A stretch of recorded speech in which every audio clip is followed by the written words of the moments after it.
दोस्तों नमस्कार, उम्मीद करता हूँ आप सब लोग अच्छे होंगे। तो लास्ट एपिसोड में हम लोग ग्रेडियंट को पढ़ रहे थे एंड ग्रेडियंट थ्योरम को हम लोग पढ़ रहे थे और लाइन इंटीग्रल। तो ये तीन चीज़ें हम ऑलरेडी कवर कर चुके हैं। आज हम अगले ऑपरेटर की तरफ पढ़ेंगे, दैट इज डाइवर्जेंस। तो चलिए जरा पढ़ते हैं डाइवर्जेंस को। डाइवर्जेंस, अब ये क्या चीज़ होती है? डाइवर्जेंस क्या होता है? कोई चीज़ डाइवर्ज कितना हो रही है, ठीक है। कोई जैसे मान लीजिए कोई फ्लो है, कोई पानी का फ्लो है, ठीक है। कोई पानी का फ्लो यहां से ऐसे फ्लो हो रहा है, ठीक है। तो अगर मैं बोलूं कि इतने एरिया से कितना फ्लो निकल रहा है तो वो डाइवर्जेंस बन जाएगा काइंड ऑफ, ठीक है। तो डाइवर्जेंस का मतलब समझिए, डाइवर्जेंस का मतलब है किसी पर्टिकुलर एरिया से कितना डाइवर्ज हो रही है कोई चीज, तो वो होता है डाइवर्जेंस। तो सबसे पहले हम इसको निकालना सीखते हैं, बाद में इसका मीनिंग के ऊपर फोकस करेंगे, ठीक है। तो जरा देखिए, सबसे पहले तो ये वेक्टर फील्ड पे लगाता है, ये डेल डॉट लगाता है इसमें भाई, ठीक है। तो ये क्या होता है, वेक्टर फील्ड पे लगेगा, ठीक है। और आंसर जो आएगा दोस्तों इसका, वो एक स्केलर क्वांटिटी आएगी, वो एक स्केलर होगा। तो डाइवर्जेंस की वैल्यू हमेशा स्केलर में होती है कि भाई इतना डाइवर्ज हो रहा है, कोई पर्टिकुलर वैल्यू आ जाएगी, उतना डाइवर्ज हो रहा है ये, ठीक है। तो इसका मतलब समझिए। अब ये निकालते कैसे हैं? ऑब्वियसली ये एफ पे डिपेंड करेगा कि एफ कौन से कोऑर्डिनेट सिस्टम में है। तो इसकी एक जनरल फॉर्म लिख लेते हैं। सबसे पहले हम जानते हैं डीएल की जो जनरल फॉर्म होती है वो क्या होती है, H1 D U1 U1 cap plus H2 D U2 U2 cap plus H3 D U3 U3 cap. ये मेरी एक जनरल फॉर्म होती है दोस्तों डीएल की, ठीक है। डीएल मतलब स्मॉल लेंथ, उसकी जनरल फॉर्म होती है। अलग अलग कोऑर्डिनेट सिस्टम में H1 H2 H3 and U1 U2 U3 बदलते रहेंगे। तो अगर मैं इसका एक कोई जनरल फॉर्मूला लिखूं, ठीक है, इसका जनरल फॉर्मूला लिखूं तो बनेगा 1/H1 H2 H3। अब ये कैसे डिराइव हुआ मैं उसमें नहीं जा रहा हूं, उसकी जरूरत नहीं है आपको, ठीक है, क्योंकि वो आप हायर स्टडी में पढ़ते हो, आपको बेसिक लेवल पे इसकी जरूरत नहीं है, ठीक है। 1/H1 H2 H3 del by del U1 of H2 H3 F of U1, क्योंकि जो F है ना उसके अंदर तीन कंपोनेंट है भाई। F मेरा वेक्टर फील्ड है, F U1 U1 cap, F U2 U2 cap and F U3 U3 cap. इसमें तीन कंपोनेंट है दोस्तों। ये जो मेरा वेक्टर है इसमें तीन कंपोनेंट है। तो मैं क्या करूंगा, 1/H1 H2 H3 del by del U1 of H2 H3 F U1 plus del by del U2 of H1 H3 F U2 plus del by del U3 of H1 H2 F U3, ठीक है भाई। इस तरह से आप जो है इसका डाइवर्जेंस को कैलकुलेट करोगे। ये एक जनरल फॉर्म आ गया दोस्तों मेरे पास, ठीक है। ये एक जनरल फॉर्म है डाइवर्जेंस निकालने की, ठीक है। इसको आपको याद रखना पड़ेगा। जैसे ग्रेडियंट की हमने जनरल फॉर्म देखी थी, वैसे डाइवर्जेंस की भी एक जनरल फॉर्म है। पहले एक काम करते हैं, कुछ क्वेश्चंस को सोल्व करते हैं, पहले इसको निकालना सीखते हैं, फिर इसके मीनिंग के ऊपर आएंगे भाई, ठीक है। फिर इसके मतलब को देखेंगे कि ये इसका क्या मीनिंग है, ठीक है। तो जरा देखिए, मैं इसको रब कर रहा हूं और इसको जरा कुछ क्वेश्चंस को लेते हैं और उसका डाइवर्जेंस निकालते हैं। तो मैं एक वेक्टर फील्ड ले रहा हूं और मान लीजिए वेक्टर फील्ड आपको दे रखी है 2x y i cap plus y square j cap plus 3z square x k cap. मान लीजिए ऐसी कोई वेक्टर फील्ड है। आपसे पूछा है फाइंड डाइवर्जेंस ऑफ f। आपको f फील्ड का, वेक्टर फील्ड का डाइवर्जेंस बताना है। तो कौन सा कोऑर्डिनेट सिस्टम है दोस्तों? कार्टेशियन। कार्टेशियन कोऑर्डिनेट सिस्टम में क्या होगा, H1 H2 H3 सब क्या होते हैं 1, तो 1 1 1 और अंदर क्या बनेगा बताओ जरा, del by del x, del by del U1 of H2 H3 1 1 है भाई, तो 1 into 1 और ये आ जाएगा 2xy, सही है भाई, बोलिए। Plus del by del y of H1 H3, क्योंकि यहां पे डेल बाई डेल U2 होता है और यहां पे फिर क्या आता है, H1 H3 आता है। H1 भी 1 है, H3 भी 1 है, ठीक है। तो वो तो 1 ही आ गया, यहां पे सीधा सीधा y स्क्वायर आ जाएगा दोस्तों। Plus del by del z of, बताइए क्या बन जाएगा, 3z स्क्वायर x, ठीक है भाई। ये मेरे पास क्या आ जाएगा, डाइवर्जेंस आ जाएगा। तो अगर मैं यहां से देखूं तो क्या बन जाएगा दोस्तों, इसकी वैल्यू क्या बन जाएगी, ये बन जाएगा 2y प्लस, देखो यहां से x के रेस्पेक्ट में डेरिवेटिव लेना है, तो y को कांस्टेंट की तरह ट्रीट करो भाई। तो 2y प्लस यहाँ पे क्या बन जाएगा बताओ जरा, ये बन जाएगा, ये भी 2y बन जाएगा, 2y प्लस 6zx, ये आ जाएगा मेरे पास डाइवर्जेंस ऑफ f। तो कोई भी अगर लोकेशन दे रखी हो तो वो लोकेशन फिर इसमें पुट कर देंगे, उससे आपको डाइवर्जेंस की वैल्यू भी पता चल जाएगी। जैसे पूछा ना कि भाई divergence of this vector field at this point, कोई पॉइंट दे रखा हो तो वो पॉइंट फिर बाद में पुट कर दोगे आप, ठीक है। तो मुझे उम्मीद है ये आपको समझ आया कि कैसे हम डाइवर्जेंस को कैलकुलेट करेंगे। तो ये तो कार्टेशियन में था तो बहुत इजी हो गया। अगर ये सिलेंड्रिकल स्फेरिकल होता तो H1 H2 H3 जो है ये बदल जाते हैं मेरे पास। तो चलिए एक क्वेश्चन ले लेते हैं जो आपका सिलेंड्रिकल में है या स्फेरिकल में है, ठीक है, उसको भी जरा ले लेते हैं। तो मान लीजिए मेरे पास एक फंक्शन है जो आपको दे रखा है k0 upon r square phi cap, ये दे रखा है, और ये सिलेंड्रिकल कोऑर्डिनेट सिस्टम में है, ये दे रखा है अभी ये सिलेंड्रिकल, क्योंकि अदरवाइज तो आप बता नहीं पाओगे ना। Cylindrical coordinate system, cylindrical coordinate system में है दोस्तों, ठीक है, ये दे रखा अभी आपको। मैं जानना चाहता हूं इसका डाइवर्जेंस ऑफ f जानना चाहता हूं। तो अगर सिलेंड्रिकल कोऑर्डिनेट सिस्टम में है तो आप बताओ यहां पे क्या लिखोगे, 1 upon h1 h2 h3। h1 की वैल्यू क्या होती है दोस्तों, h1 की वैल्यू 1 होती है। dl को लिख लिया करो, देखो सिलेंड्रिकल कोऑर्डिनेट सिस्टम में dl क्या होता है, dr r cap plus r d phi cap plus dz z cap. इससे आपको याद भी हो जाएगा, थोड़ी प्रैक्टिस भी हो जाएगी, बार बार लिख लिया करो। तो h1 की वैल्यू 1 आ गई, h2 की वैल्यू क्या आ गई दोस्तों, h2 की वैल्यू आ गई r, h2 is r, and h3 की वैल्यू क्या आ गई, h3 की वैल्यू आ गई 1। u1 की वैल्यू क्या है, u1 है मेरा r, u2 की वैल्यू क्या है दोस्तों, u2 की वैल्यू है मेरे पास फाई, एंड u3 की वैल्यू क्या है दोस्तों, z, ठीक है। तो ये वैल्यूज आ गई। अब मैं जरा पुट कर देता हूं यहां पे, तो बताओ क्या वैल्यू आएगी, 1 अपॉन h1 h2 h3, तो 1 अपॉन r आ गया, del by del r, del by del u1, तो डेल बाई डेल r लिखोगे, h2 h3 करोगे तो ये r ही आ जाएगा इनटू 0। क्यों भाई 0, क्योंकि फंक्शन का r कैप वाला कंपोनेंट है ही नहीं, एफ आर आएगा ना यहाँ पे, r कैप वाला कंपोनेंट है ही नहीं, तो ये 0 आ जाएगा। प्लस अगला बोलिए del by del phi of h1 h3, क्योंकि ये u2 होता है फाई, ठीक है। तो यहाँ पे h1 h3 u2 होता है ना, 2 सबस्क्रिप्ट को छोड़ दो, 1 और 3 को लो। अब तो h1 h3 आएगा तो 1 बन जाएगा, इनटू क्या हो जाएगा ये वाला k0 upon r square, k0 upon r, phi cap वाला कंपोनेंट लोगे ना भाई। नेक्स्ट आइए del by del z of h1 h2 into इसका z कंपोनेंट, और इसका z कंपोनेंट है ही नहीं भाई फंक्शन का, f का जो है ना z कंपोनेंट जी, तो ये भी खत्म हो गया, ये भी खत्म हो गया, और ये भी खत्म हो जाएगा दोस्तों, क्योंकि इसमें फाई का कोई कंपोनेंट है ही नहीं, ये तो बाहर आ जाएंगे, तो कांस्टेंट 1 बचेगा सिर्फ अंदर, और कांस्टेंट का डेरिवेटिव क्या होता है 0। तो इसका मतलब आप यहां पे ये कह सकते हो कि डाइवर्जेंस ऑफ f जो बनेगा दैट विल बी 0। जब भी किसी वेक्टर फील्ड का डाइवर्जेंस 0 आ जाए दोस्तों, उसको हम बोलते हैं सोलेनोइडल फील्ड, ठीक है, उसको क्या बोला जाता है, सोलेनोइडल फील्ड, सोलेनोइडल फील्ड, ठीक है, याद रखिए इसका नाम, ठीक है। अगर किसी फील्ड का डाइवर्जेंस 0 आ जाए तो उसको क्या बोला जाता है, सोलेनोइडल फील्ड। तो ये मेरी सोलेनोइडल फील्ड होगी। मुझे उम्मीद है आपको समझ आया। नेक्स्ट जरा देखिए, मैं इसको रब कर रहा हूं भाई, एक और क्वेश्चन कर लेते हैं, ठीक है, एक और क्वेश्चन कर लेते हैं, वो स्फेरिकल कोऑर्डिनेट सिस्टम में देख लेते हैं, ठीक है।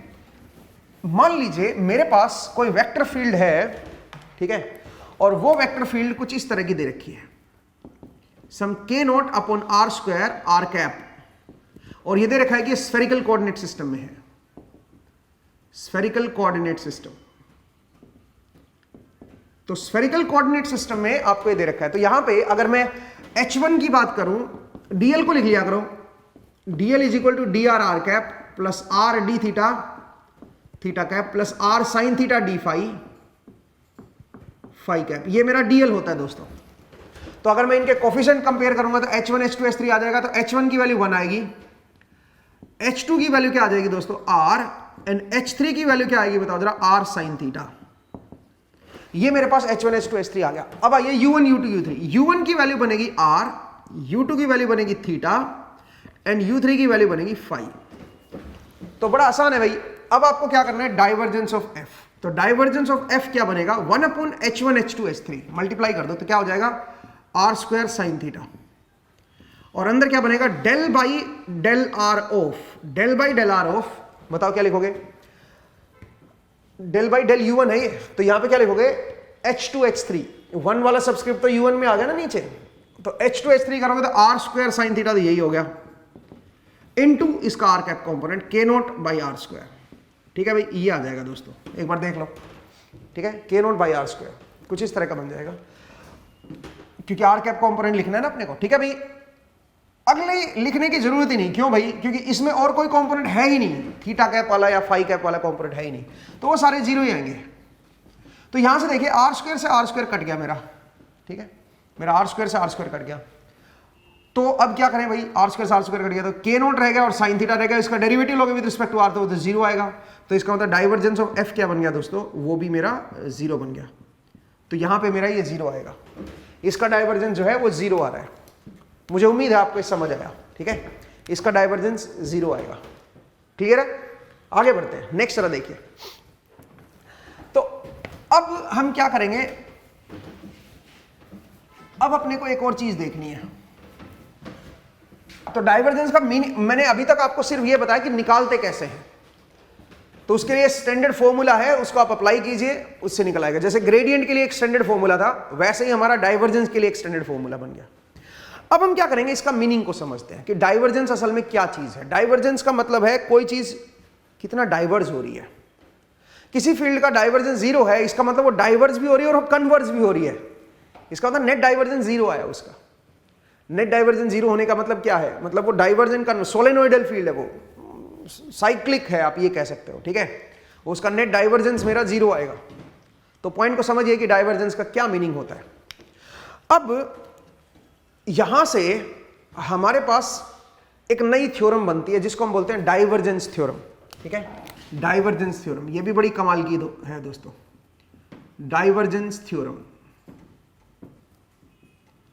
अब ये थ्योरम क्या कहती है, ये थ्योरम कहती है कि भाई जो डाइवर्जेंस है उसको आप अलग तरह से भी निकाल सकते हो, या फिर सोचिए आपको किसी फील्ड का वॉल्यूम इंटीग्रल निकालना हो। ठीक है, आपको किसी फील्ड का वॉल्यूम इंटीग्रल, एक मिनट जरा रुकिए। तो अगर मैं डाइवर्जेंस थ्योरम की बात करूं दोस्तों, तो डाइवर्जेंस थ्योरम क्या कहती है, divergence theorem basically closed surface integral को वॉल्यूम इंटीग्रल के साथ रिलेट कर देती है। अब आप बोलोगे सर ये क्या चीज है, क्लोज्ड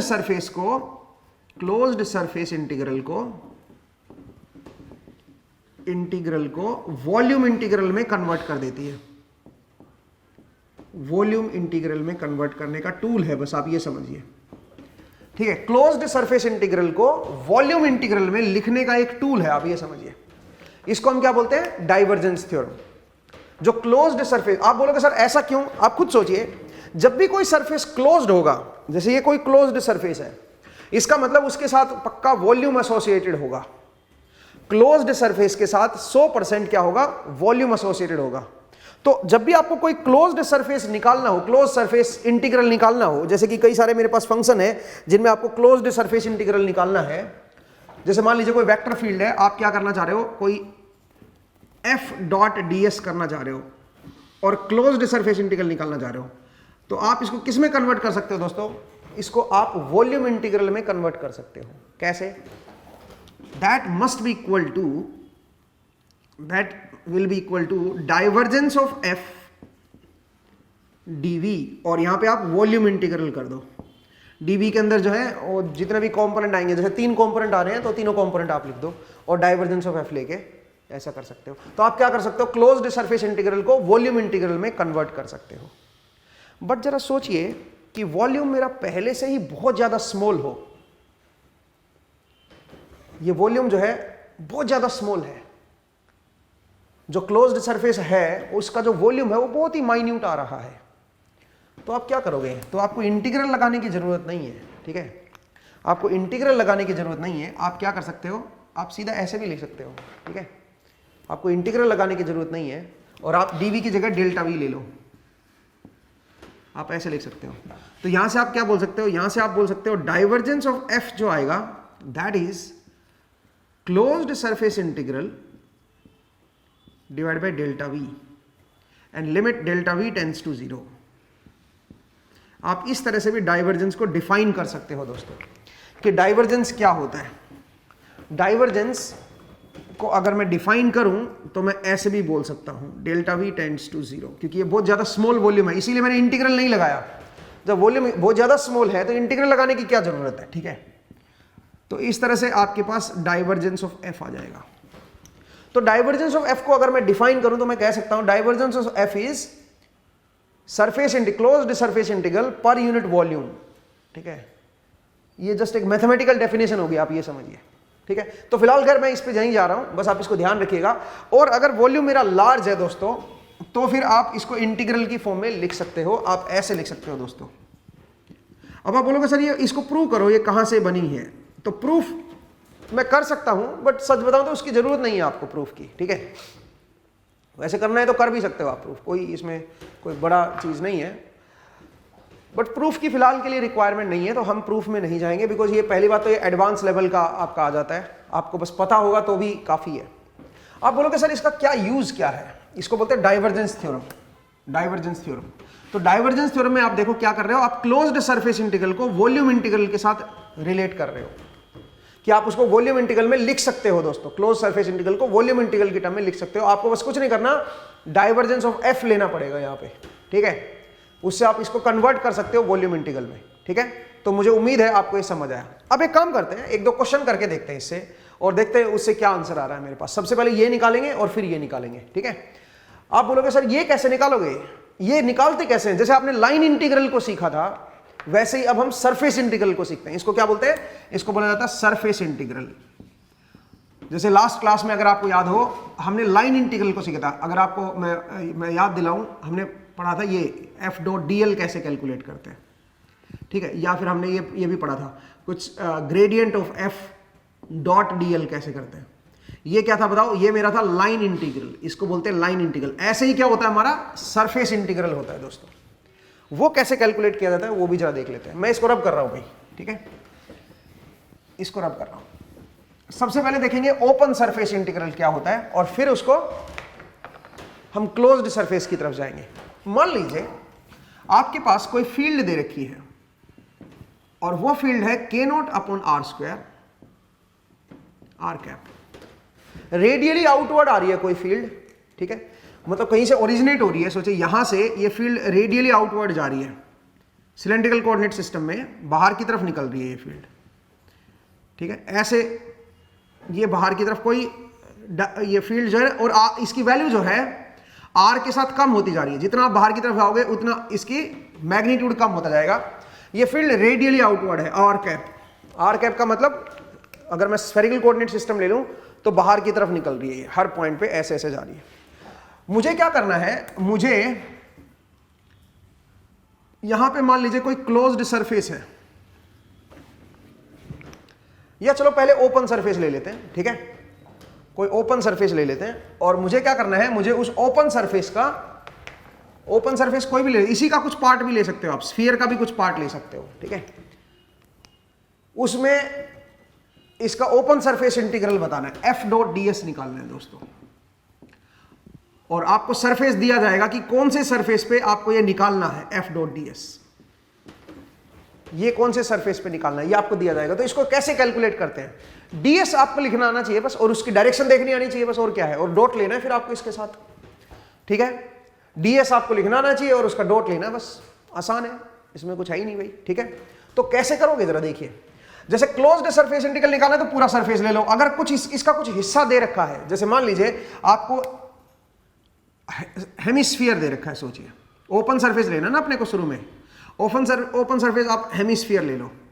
ये कोई हेमिस्फीयर है और इस हेमिस्फीयर की रेडियस है आर, या कैपिटल आर ले लो, ठीक है, इसकी कैपिटल आर रेडियस है, ठीक है भाई, इसकी रेडियस है कैपिटल आर, और ये ओपन सरफेस है, हेमिस्फीयर है, ठीक है। और इस हेमिस्फीयर का जो सेंटर है वो r इक्वल टू 0 पे है, ठीक है। और ये फील्ड दे रखी है भाई कोई इस तरह की। तो आपको बताना है इस फील्ड का डाइवर्जेंस क्या होगा, मतलब सॉरी इस फील्ड का एफ डॉट डी एस क्या होगा इस ओपन सरफेस में से। इस ओपन सरफेस से एफ डॉट डी एस क्या होगा, सिर्फ इस कर्व्ड सरफेस से बताना है दोस्तों, सिर्फ इस कर्व्ड सरफेस से इसका सरफेस इंटीग्रल बताना है कि सरफेस इंटीग्रल की वैल्यू क्या आएगी। तो पहले तो इसका मतलब समझिए कि क्या रिप्रेजेंट कर रहा है, ये इसका मतलब क्या है, इसका मतलब सरफेस इंटीग्रल निकालना है। तो कैसे निकालोगे दोस्तों, मुझे एक बात बताओ जरा, ये जो मेरा सरफेस है, जो ये मैंने आपको अभी भी दिखाया हेमिस्फीयर वाला, इसकी डायरेक्शन किधर होगी बता सकते हो आप? अगर मैं इसकी डायरेक्शन, क्योंकि मुझे वेक्टर की तरह लेना है सरफेस को, स्मॉल सरफेस देखना है पहले तो स्मॉल सरफेस कैसे देखोगे, डीएल से।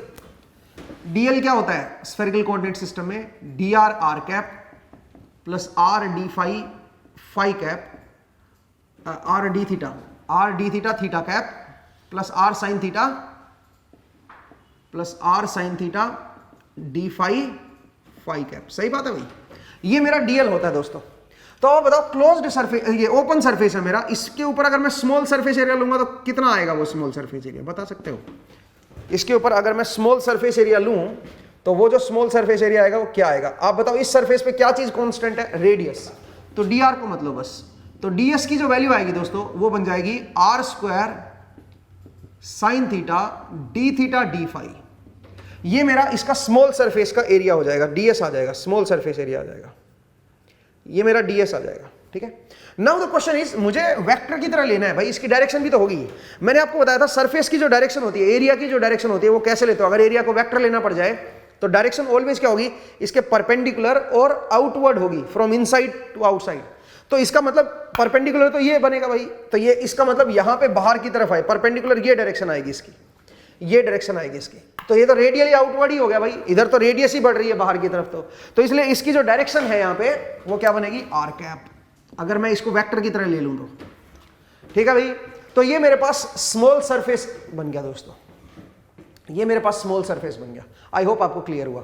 अब हम क्या करेंगे, अब हम एफ डॉट डीएस निकालेंगे। तो बताइए एफ डॉट डीएस क्या बनेगा, एफ डॉट डीएस क्या बनेगा दोस्तों, यहां से मल्टीप्लाई करोगे तो ये क्या बनेगा, के नॉट साइन थीटा, बोलो भाई k naught sine theta d theta d phi, d theta d phi. सही है, एक बार देख लो भाई, एफ डॉट डीएस करोगे तो यही आएगा भाई, k naught sine theta d theta d phi.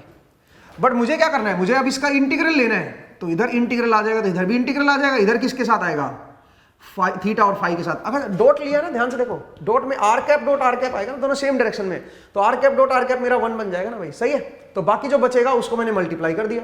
अब इसमें इसको सोल्व करना है भाई, तभी तो सरफेस इंटीग्रल निकल के आएगा। तो इसको सोल्व कैसे करोगे, थीटा और फाई की लिमिट रखनी है। तो हेमिस्फीयर है, हेमिस्फीयर में थीटा 0 से लेके कहां तक होता है, थीटा होता है 0 से लेके π/2 तक, और फाई कहां से कहां तक होता है, 0 से 2π। फाई तो पूरा घूम रहा है ना पूरा स्फीयर में, जब पूरा हेमिस्फीयर हो चाहे, फाई तो पूरा घुमा रहा है इसको, और ये पूरा घूम भी रहा है, सरफेस पूरा चारों तरफ है। ठीक है, तो फाई तो मेरा 0 से 2π लेंगे, और थीटा की वैल्यू 0 से लेके π/2 तक लेंगे, क्योंकि नीचे वाला सरफेस है नहीं मेरे पास, केवल ये वाला कर्व्ड सरफेस है। तो अब बताओ ये क्या बनेगा दोस्तों, ये बनेगा के नॉट साइन थीटा का इंटीग्रेशन करोगे तो क्या आ जाएगा, माइनस कॉस थीटा, और लिमिट 0 से π/2। ठीक है, और डी फाई को इंटीग्रेट करोगे तो फाई ही आ जाएगा, और लिमिट रखोगे तो 2π बाहर आ जाएगा, और कॉस थीटा में upper limit minus lower limit करोगे तो 1 बन जाएगा। तो के नॉट अपॉन इंटू 2π, ये मेरे पास क्या आ गया, इसका सरफेस इंटीग्रल आ गया दोस्तों, एफ डॉट डीएस। इसको बोलते हैं सरफेस इंटीग्रल। मुझे उम्मीद है आपको समझ आया कि कैसे हम सरफेस इंटीग्रल को कैलकुलेट करते हैं। कहानी बड़ी ही सिंपल है। ठीक है, और जरा देखिए, और ये ओपन सरफेस इंटीग्रल है, ये क्लोज्ड सरफेस इंटीग्रल नहीं, इसको डाइवर्जेंस की फॉर्म में नहीं लिख सकते हो भाई, क्योंकि हमने क्लोज्ड सरफेस लिया ही नहीं, हमने तो ओपन सरफेस लिया है। और हमने देखा इस ओपन सरफेस पे एफ डॉट डीएस क्या आएगा, सरफेस इंटीग्रल हम कैसे निकालेंगे वो हमने देखा है। ठीक है, मैं इसको रब कर रहा हूं भाई। ठीक है, इसको रब कर देते हैं, एक स्टेप और आगे चलते हैं। तो मैंने आपको बताया कि एफ डॉट डीएस जो है वो कैसे लिखोगे, ओपन सरफेस इंटीग्रल की बात हो रही है। तो चलिए कुछ और क्वेश्चंस कर लेते हैं जिनमें आपको ओपन सरफेस इंटीग्रल निकालना हो। ठीक है, मान लीजिए मेरे पास कोई फील्ड जो है वो ऐसे है, वो एक्स डायरेक्शन में है। ठीक है, वो कुछ इस तरफ जा रही है, और ये फील्ड आपको दे रखी है सम के नॉट एक्स कैप, ये आपको दे रखी है के नॉट एक्स कैप, और यहां पे कोई सरफेस आपको दे रखा है। ठीक है, ये कोई सरफेस दे रखा है, ये एक्स डायरेक्शन है दोस्तों, और ये मेरी वाई है। तो अगर एक्स इधर ले रहे हो, वाई इधर ले रहे हो, तो जेड फिर इधर लोगे, जेड फिर मेरा इधर लोगे, ठीक है, क्योंकि एक्स से वाई हाथ घुमाओगे तो जेड की तरफ आना चाहिए ना थंब, तो इसलिए एक्स इधर ले लिया, अगर मान लीजिए वाई इधर ले लिया, तो जेड फिर इधर लेना पड़ेगा। तो इसका मतलब ये जो सरफेस है ये वाई जेड प्लेन में है, ये वाई जेड प्लेन में वर्टिकल है ना भाई, और जो फील्ड है वो मेरी एक्स की तरफ है, और इसकी लेंथ दे रखी है भाई, ये लेंथ दे रखी है 2 मीटर, और ये हाइट दे रखी है 1 मीटर, ये हाइट दे रखी है 1 मीटर। ये कोई आपका सरफेस दे दिया है यहाँ पे। तो आपसे पूछा है एफ डॉट डी एस बताइए, ओपन सरफेस इंटीग्रल बताना है भाई, ठीक है, आपको इसमें एफ डॉट डी एस बताना है, इस सरफेस में कितना एफ डॉट डी एस आएगा, आपको ये कैलकुलेट करना है। तो कैसे कैलकुलेट करोगे दोस्तों एफ डॉट डी एस? मुझे एक बात आइए, इस सरफेस का अगर मैं स्मॉल पार्ट देखूं, ds की वैल्यू निकालूं तो कितनी आएगी इसमें? अगर मैं स्मॉल पार्ट देखूं, पहले तो ds की वैल्यू निकालते हैं, तो ds की वैल्यू क्या है? कार्टेशियन कोऑर्डिनेट सिस्टम है भाई, x कैप है, कार्टेशियन में दे रखा है, तो इसका मतलब कार्टेशियन में dl को लिख लो। dl क्या बनेगा दोस्तों बताइए? dx i cap plus dy j cap plus dz k cap. बोलिए दोस्तों, यही तो बनेगा कार्टेशियन में dl। कार्टेशियन में स्मॉल लेंथ dl की आएगी। अब आप मुझे बताइए इस सरफेस पे क्या चीज वेरी नहीं कर रही है? ये वाई जेड प्लेन में ना, तो x वेरी नहीं कर रहा, x कांस्टेंट है, इस पे कुछ भी कांस्टेंट होगा, ओरिजिन से कितनी डिस्टेंस पे है ये कुछ कांस्टेंट होगा, बट x वेरी नहीं कर रहा।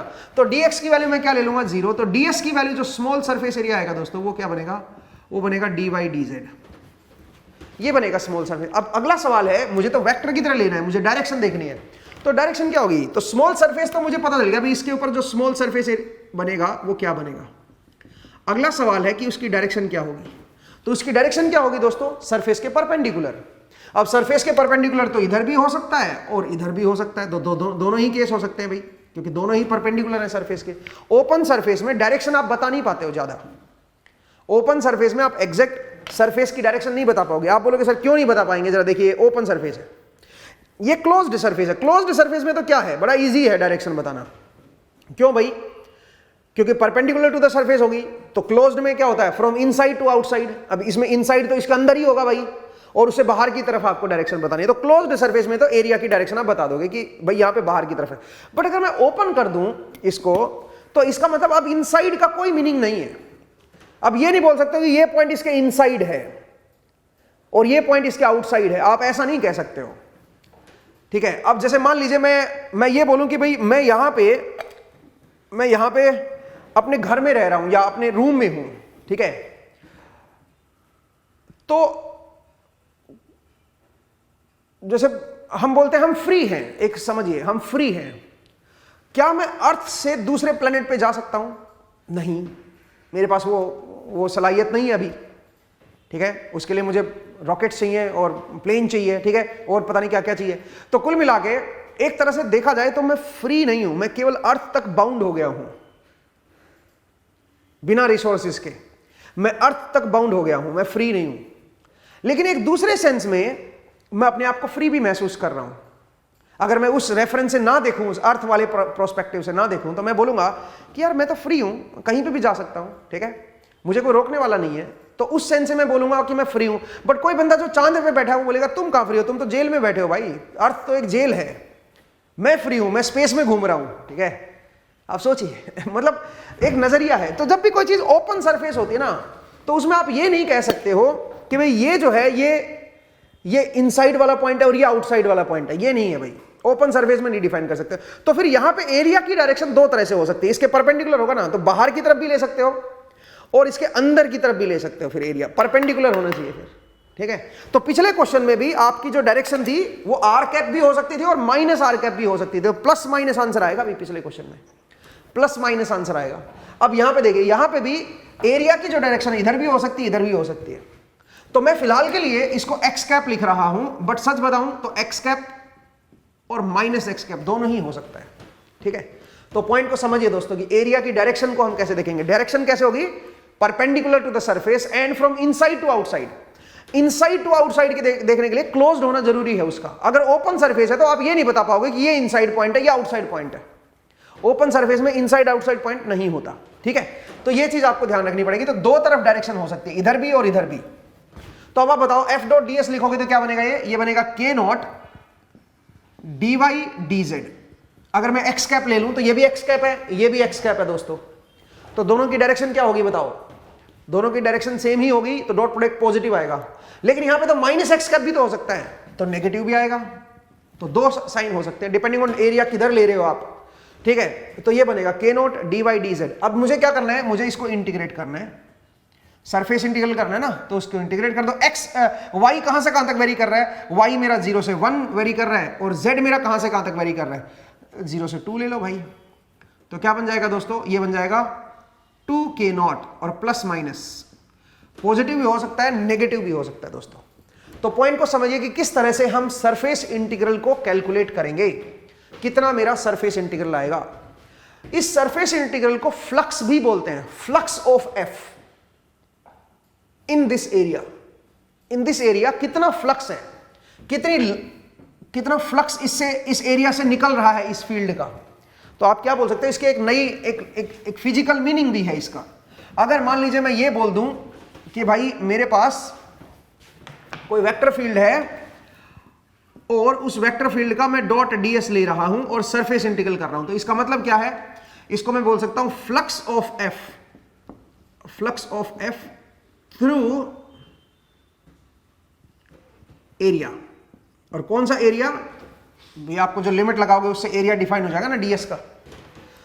तो फ्लक्स थ्रू दिस सरफ, अगर मैं इंटीग्रल ना लिखाऊं तो फिर फ्लक्स थ्रू डीएस हो जाएगा। फिर स्मॉल सरफेस से इस फील्ड का कितना फ्लक्स निकल रहा है, फील्ड की कितनी नंबर ऑफ लाइंस निकल रही हैं। फ्लक्स का मतलब होता है नंबर ऑफ लाइंस, ठीक है। तो जैसे मान लीजिए ये फील्ड है मेरी, तो इसकी कितनी लाइंस इस एरिया से निकल रही हैं, अगर ये मुझे देखना हो तो कैसे देखोगे। तो आपने अभी भी आंसर निकाला था प्लस माइनस 2k नॉट, ठीक है। तो ये इतनी नंबर ऑफ लाइंस हो जाएंगी। तो नंबर ऑफ लाइंस में जनरली हम पॉजिटिव साइन लेंगे, क्योंकि हम इस तरफ देख रहे हैं ना कि इस तरफ कितनी लाइंस निकल रही, तो एरिया को भी फिर उधर ही ले लो आप, तो प्लस 2k नॉट बोल दो। बट अगर एरिया को नेगेटिव लोगे तो फिर माइनस 2k नॉट आपको आंसर देना पड़ेगा। एरिया की डायरेक्शन अगर इधर है तो minus 2k not. But generally जब ओपन सरफेस होता है और जब हम ये पूछते हैं बताओ इस एरिया से कितनी लाइंस निकल रही हैं फील्ड की, इस वेक्टर फील्ड की कितनी लाइंस निकल रही है, इसका फ्लक्स कितना है, तो हम जनरली एरिया की डायरेक्शन को बाय डिफॉल्ट उसी डायरेक्शन में ले लेते हैं जिस डायरेक्शन में फील्ड है। तो उसके हिसाब से फिर प्लस 2k नॉट मेरे पास आंसर आ जाएगा। समझ आया भाई। तो ये इसको बोलते हैं फ्लक्स। अगर मैं बोलूं एफ डॉट ds, तो इसका मतलब है ये क्या दिखा रहा है, ये फ्लक्स बता रहा है ds एरिया से। और अगर मैं इसको सरफेस इंटीग्रल कर दूंगा तो इसका मतलब क्या आ जाएगा, फिर जो भी इसकी लिमिट होगी उससे जो एरिया बनेगा उस एरिया से कितना फ्लक्स निकल रहा है एफ फील्ड का। एफ फील्ड कुछ भी हो सकती है, एफ फील्ड आपकी ग्रेविटेशनल फील्ड हो सकती है, एफ फील्ड आपकी मैग्नेटिक फील्ड हो सकती है, एफ फील्ड आपकी इलेक्ट्रिक फील्ड हो सकती है, कई तरह की फील्ड होते हैं दोस्तों, आगे चल के पढ़ोगे आप। तो उसका फ्लक्स पता चल जाएगा आपको कि कितना फ्लक्स उससे निकलेगा, ठीक है। उस एरिया से कितने नंबर ऑफ लाइंस निकलेंगी वो आप यहां से देख सकते हो दोस्तों, ठीक है। मुझे उम्मीद है आपको समझ आया कि कैसे आप फ्लक्स को निकालते हो या सरफेस इंटीग्रल का क्या मीनिंग होता है, ठीक है। सरफेस इंटीग्रल का क्या मीनिंग होता है वो हमने देखा। नेक्स्ट अब आइए, अब तो ये तो ओपन सरफेस था ना यार, अब आइए क्लोज्ड सरफेस। अगर मैं क्लोज्ड सरफेस से देखता कि क्लोज्ड सरफेस से कितना फ्लक्स निकलेगा किसी भी फील्ड का, जैसे मान लीजिए कोई फील्ड ऐसे है, कोई ऐसे फील्ड है, ठीक है, और मैं यहां पे कोई क्लोज्ड सरफेस ले लूं दोस्तों। क्लोज्ड सरफेस मान लीजिए मेरे पास कुछ इस तरह का है,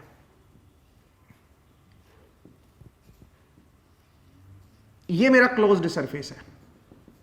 मैं देखना चाहता हूं इस क्लोज्ड सरफेस से, और एफ की वैल्यू आपको दे रखी है 2k नॉट एक्स कैप, ये एक्स कैप डायरेक्शन है सोचिए, ठीक है। ये मेरा कोई क्लोज्ड सरफेस, इस के फ्लो, जो फील्ड का जो फ्लो है उसके बीच में रखा हुआ है, और आपसे पूछा है find the flux of this field through this closed surface. आपको इस क्लोज्ड सरफेस से फ्लक्स की वैल्यू बतानी है, इस फील्ड का कितना फ्लक्स इसमें से निकल रहा है।